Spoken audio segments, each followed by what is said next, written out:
Welcome back, everyone, to Heinz Field in Pittsburgh.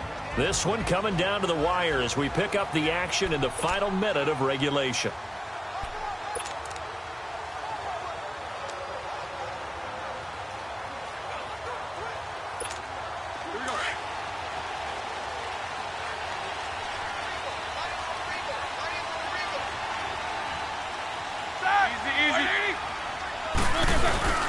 Now a first down carry by Bell. And he'll be taken down here, and that is how this one is going to come to an end. And we need overtime to decide this one after 4 quarters of play. We're all even. The extra session in a moment. This is the NFL on EA Sports.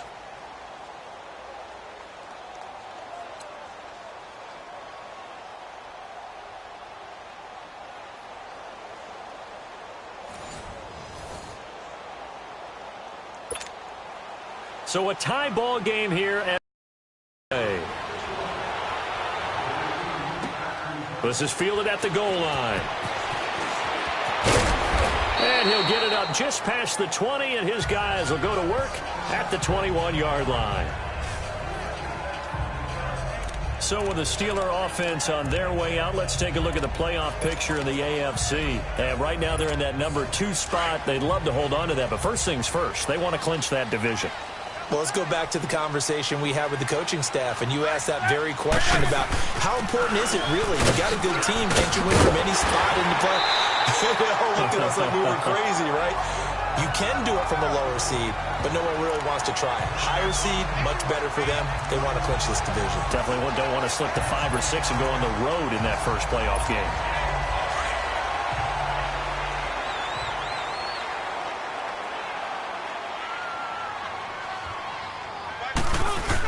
They'll go again with Bell. And this carry not as productive. He's swallowed up at the line of scrimmage. It was Ryan Glasgow who got him down. Doubling this guy has to be a priority before moving up to the next level, because the big fella, he just ate that one alive, just stuffed it. In fact, before the game, he was talking to us, and he's like, hey, these pants make me look fat? And we said, nah, man, you're just a whole lot of guy. He is at well over 300 pounds. He's a big man. It's a gain of 3, and it gets him to first. Well, someone's been having a good game so far, and you know something? A lot of it's been power running. They decided to turn him loose again on 3rd down, didn't they? They did indeed. He delivered the tough yards.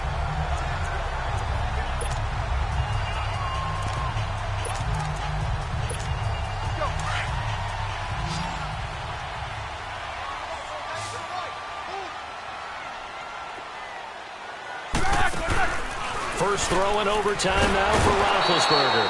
The Bengal pressure gets him that time. Down he goes. Vontaze Burfict in there to drop him for his 5th sack of the year. A fake to Bell. Now it's Roethlisberger. Wide open receiver, complete. And he'll be taken down, but not before he gets into enemy territory. A really nice gain of 25 yards. They go play action here on first down. Throw left side, complete to Smith-Schuster. And he takes this down deep into Cincinnati territory. Give him 30 yards there.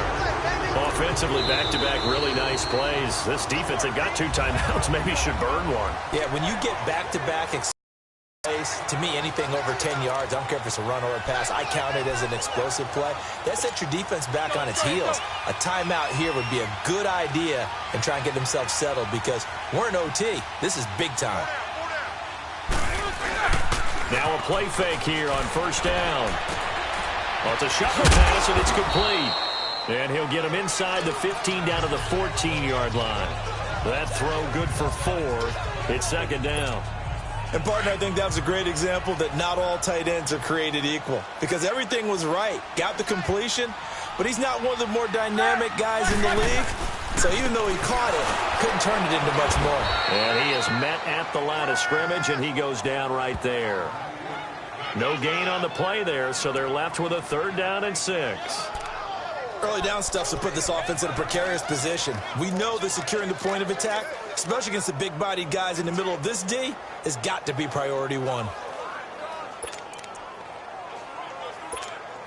Opening drive of overtime, and now facing a 3rd down and 6. Big play coming up. Start! 230!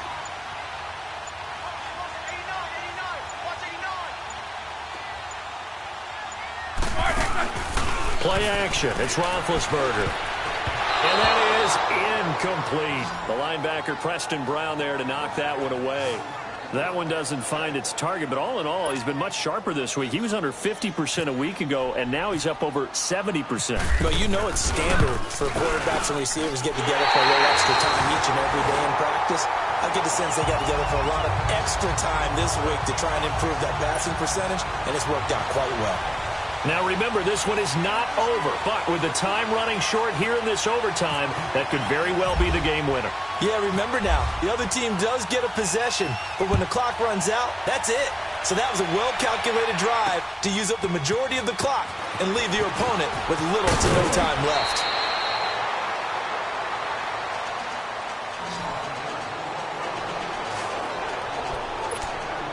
Cincinnati now ready to take the field. A field goal would push it to sudden death. We just saw the field goal on the other end, but I don't think they are thinking field goal. At least not to start this drive. They're not thinking field goal. Not at all, because your point is well taken. Yeah, kick the field goal, you push it to sudden death, but you're also kicking off and giving the other team the ball with a chance to kick a field goal and beat you.